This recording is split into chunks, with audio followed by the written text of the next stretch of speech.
Let's start. 241, Chapter 7 Number. Analysis. Why do you care how a customer reacts to a purchase? Good question. By understanding post-purchase behavior, you can understand the influence and the likelihood of whether a buyer will repurchase the product, and whether she will keep it or return it. You'll also determine whether the buyer will encourage others to purchase the product from you.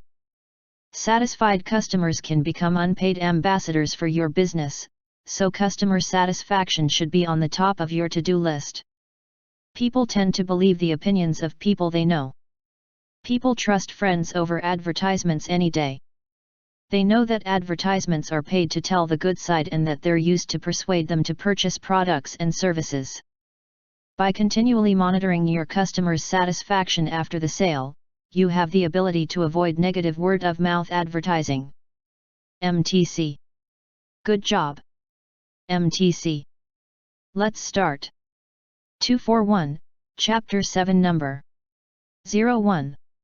Most people have no doubt heard this question. If a tree falls in the forest and there is no one there to hear it fall, does it make a sound? The correct answer is no. Sound is more than pressure waves, and indeed there can be no sound without a hearer. And similarly, scientific communication is a two-way process. Just as a signal of any kind is useless unless it is perceived, a published scientific paper, signal, is useless unless it is both received and understood by its intended audience. Thus we can restate the axiom of science as follows. A scientific experiment is not complete until the results have been published and understood.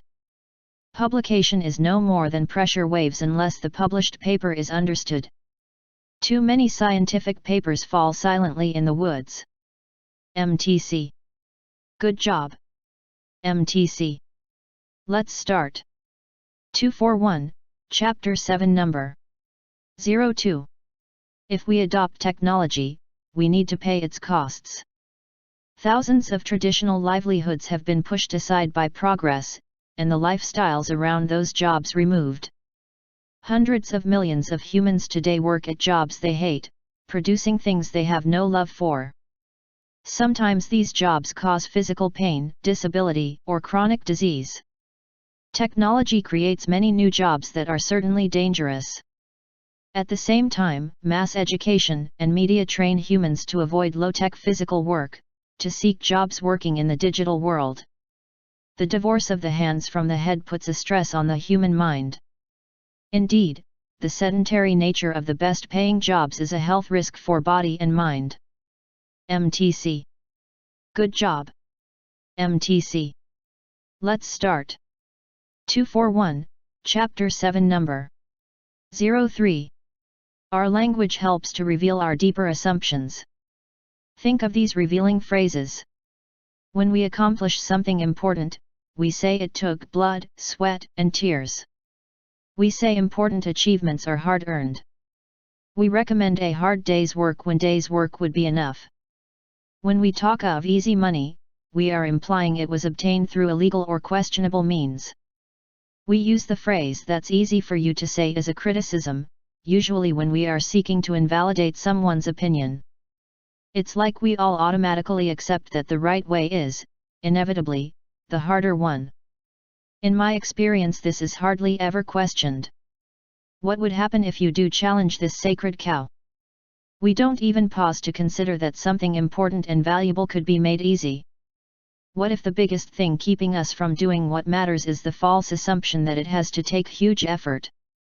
MTC. Good job. MTC. Let's start. 241, Chapter 7 Number. 04. Is the customer always right? When customers return a broken product to a famous company, which makes kitchen and bathroom fixtures, the company nearly always offers a replacement to maintain good customer relations. Still, there are times you've got to say no, explains the warranty expert of the company, such as when a product is undamaged or has been abused. Entrepreneur Lauren Thorpe, who owns an e-commerce company, says, while the customer is always right, sometimes you just have to fire a customer. Lauren Thorpe, When Thorpe has tried everything to resolve a complaint and realizes that the customer will be dissatisfied no matter what, she returns her attention to the rest of her customers, who she says are the reason for my success. Thorpe. MTC. Good job. MTC. Let's start. 241, Chapter 7 Number 05. A psychology professor raised a glass of water while teaching stress management principles to her students, and asked them, "How heavy is this glass of water I'm holding?" Students shouted out various answers. The professor replied, "The absolute weight of this glass doesn't matter. It depends on how long I hold it. If I hold it for a minute, it's quite light. 1. But, if I hold it for a day straight, it will cause severe pain in my arm, forcing me to drop the glass to the floor. In each case, the weight of the glass is the same, but the longer I hold it, the heavier it feels to me." As the class nodded their heads in agreement, she continued, "Your stresses in life are like this glass of water. If you still feel the weight of yesterday's stress, it's a strong sign that it's time to put the glass down." MTC. Good job. MTC. Let's start. 241, Chapter 7 Number 06. A job search is not a passive task. When you are searching, you are not browsing, nor are you just looking. Browsing is not an effective way to reach a goal you claim to want to reach. If you are acting with purpose, if you are serious about anything you chose to do, then you need to be direct, focused, and whenever possible, clever.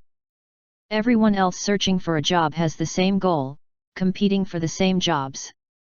You must do more than the rest of the herd. Regardless of how long it may take you to find and get the job you want, being proactive will logically get you results faster than if you rely only on browsing online job boards and emailing an occasional resume. Leave those activities to the rest of the sheep. MTC. Good job. MTC. Let's start. 241, Chapter 7 Number 07. When it comes to climate change, many blame the fossil fuel industry for pumping greenhouse gases, the agricultural sector for burning rainforests, or the fashion industry for producing excessive clothes. But wait, what drives these industrial activities? Our consumption. Climate change is a summed product of each person's behavior. For example, the fossil fuel industry is a popular scapegoat in the climate crisis. But why do they drill and burn fossil fuels? We provide them strong financial incentives. Some people regularly travel on airplanes and cars that burn fossil fuels.